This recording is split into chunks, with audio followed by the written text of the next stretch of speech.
everybody. This video here is going to cover what I'm looking for in your proposals, essentially what the format is, and a little bit about your submissions. As we discussed in class, you're going to be presenting your proposals either in person on your assigned day in class, or if you're not in class, you'll do it through Zoom. You do have to actually present, and by present, I just mean read your proposal. So that you can take a few questions and get a little feedback on where you're going with your myth, and so forth. Which means you need to understand what should be in your proposal when you present. So I'm going to share my screen real quick here.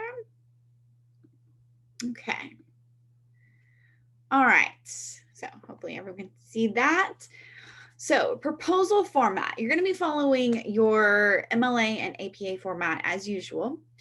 One of the reasons I want to hit on why we're doing this, proposals are often used to propose papers, conference, panel ideas, things like that.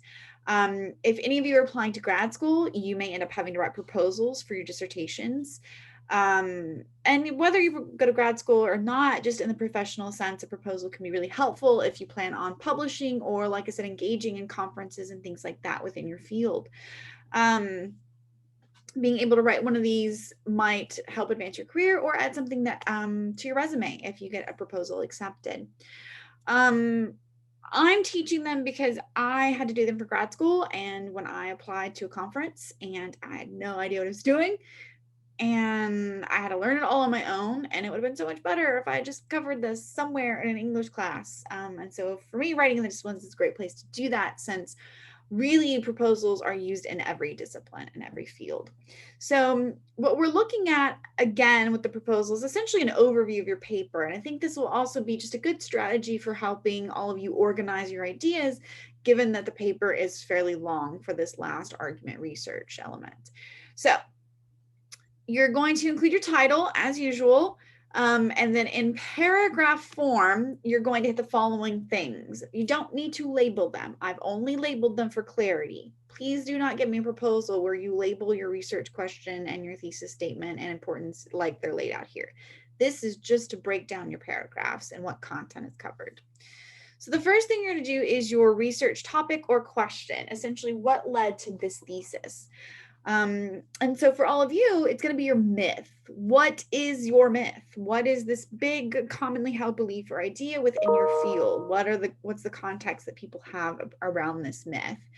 You need to be able to make sure you can answer the question in the given 8 to 10 pages that you're assigned here. You can also, now this is optional, include what interests you in the subject.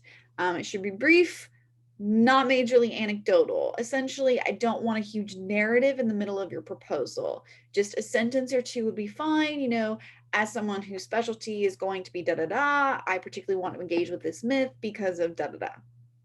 Yeah. One or two sentences for the optional element is fine. And again, it's optional. You don't have to include any personal references to why you're engaging with this myth.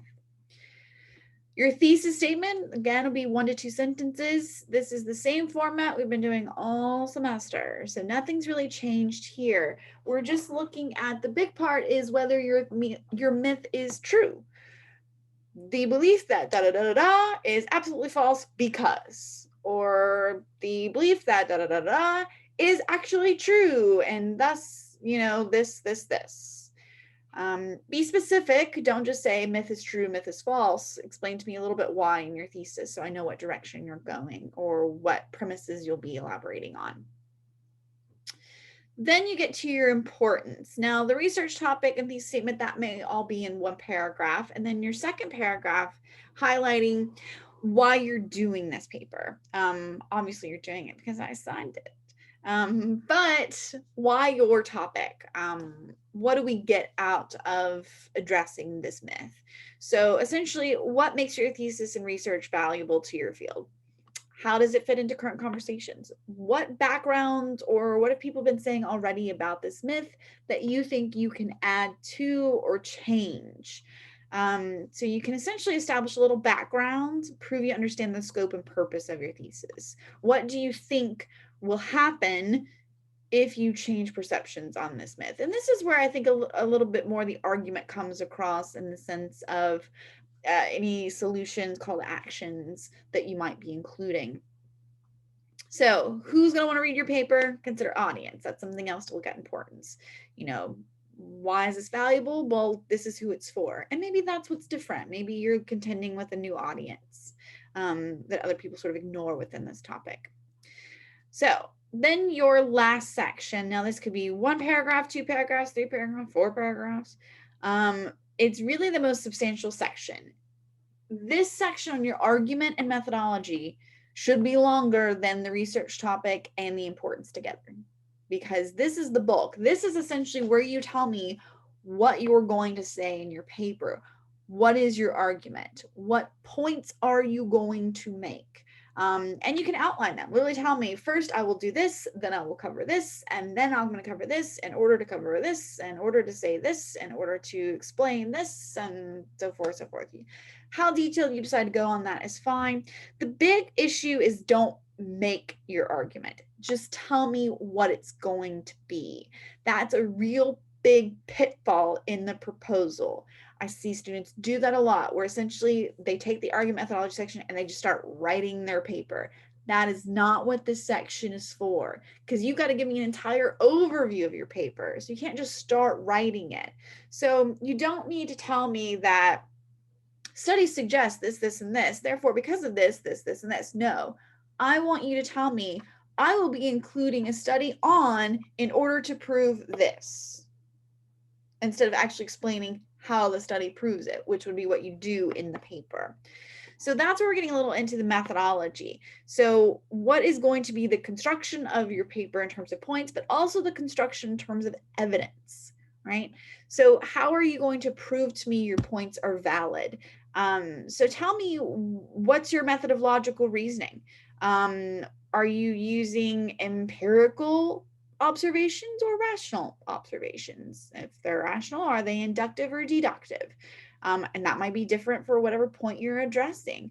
Are you using qualitative or quantitative data? In which case, how are you accumulating that? Are you generating your own research? Are you doing interviews, surveys, statistics, census data, environmental studies? You know, essentially, I just want to know that you've thought about how you are compiling your evidence, not just what points you're going to make, but again, how are you going to prove them? Those are the two components that your proposal is most interested in laying out. And that's what's going to happen in this argument methodology section. So you can either do your argument section and then your methodology. You could do your methodology and then your argument. That's not a problem either.